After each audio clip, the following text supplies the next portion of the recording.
সুধী দর্শক, আসসালামু আলাইকুম।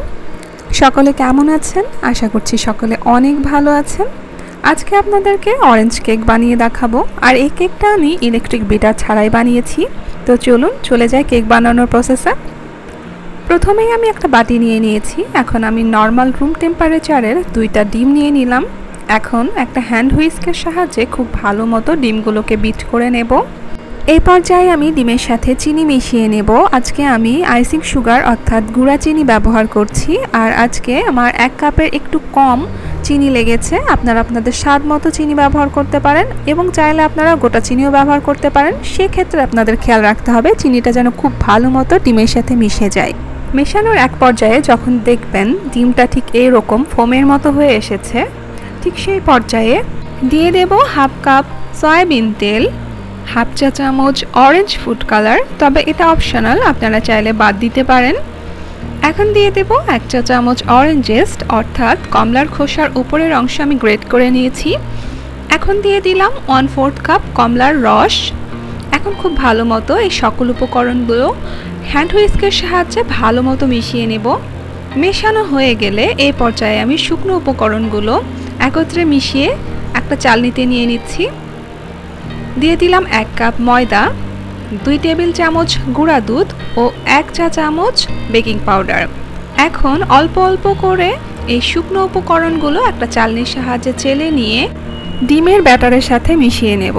একবারে দিতে যাবেন না, এতে করে ময়দাগুলো ডিমের ব্যাটারের সাথে দলা পাকিয়ে যাবে, খুব ভালো মতো মেশাতে পারবেন না। তাই অল্প অল্প করে শুকনো উপকরণগুলো দিয়ে এভাবে মিশিয়ে নেবেন।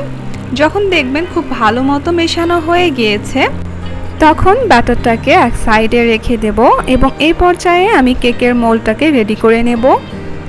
আজকে আমি 6 ইঞ্চির একটা কেকের মোল্ড ব্যবহার করছি। প্রথমেই আমি কেকের মোল্ডের ভেতরে একটা বেকিং পেপার বসিয়ে দিয়েছি। এখন উপর থেকে সামান্য একটু তেল দিয়ে দিলাম, এবং একটা ব্রাশের সাহায্যে ঠিক এইভাবে চারিদিকে তেলটাকে মাখিয়ে নিচ্ছি। এখন বানিয়ে রাখা ব্যাটারটাকে ঠিক এইভাবে ওপর থেকে ঢেলে দিচ্ছি। একটু ওপর থেকে ঢালার চেষ্টা করবেন, এর ফলে ভেতরে যদি কোনো রকম এয়ার ক্রিয়েট হয় তাহলে আর এয়ারগুলো ভেতরে থাকবে না। এখন আমি কেকের মোল্ডটাকে খুব ভালো মতো ট্যাপ করে নিলাম, এবং ওপর থেকে কিছুটা চেরি ও মোরব্বা কুচি ছড়িয়ে দিচ্ছি, তবে এটা অপশনাল, আপনারা চাইলে বাদ দিতে পারেন। আমি এই মোরব্বা ও চেরি কুচি ময়দা মাখিয়ে নিয়েছিলাম।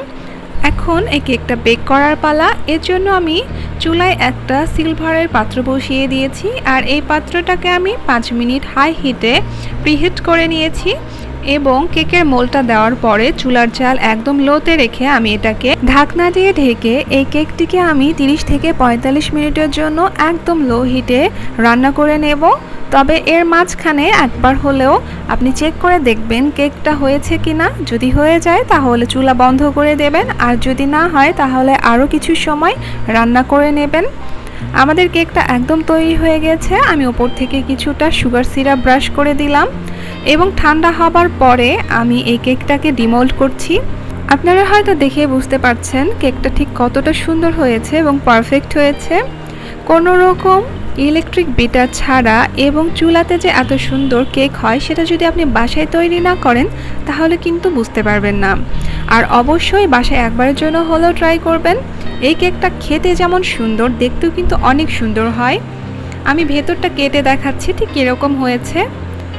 আপনারা হয়তো দেখে বুঝতে পারছেন কেকটা ঠিক কতটা সুন্দরভাবে পারফেক্টলি বেক হয়েছে এবং কতটা সফট হয়েছে।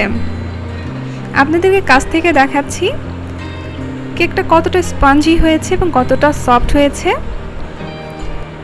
আজকের এই রেসিপি আপনাদের ঠিক কতটা ভালো লাগলো সেটা আমাকে অবশ্যই কমেন্ট বক্সে জানাবেন, এবং পরবর্তীতে আরও এরকম নতুন নতুন রেসিপি পেতে আমার চ্যানেলটাকে সাবস্ক্রাইব করবেন। আজকের মতো এখানেই শেষ করছি। সকলে অনেক ভালো থাকবেন। আল্লাহ হাফেজ।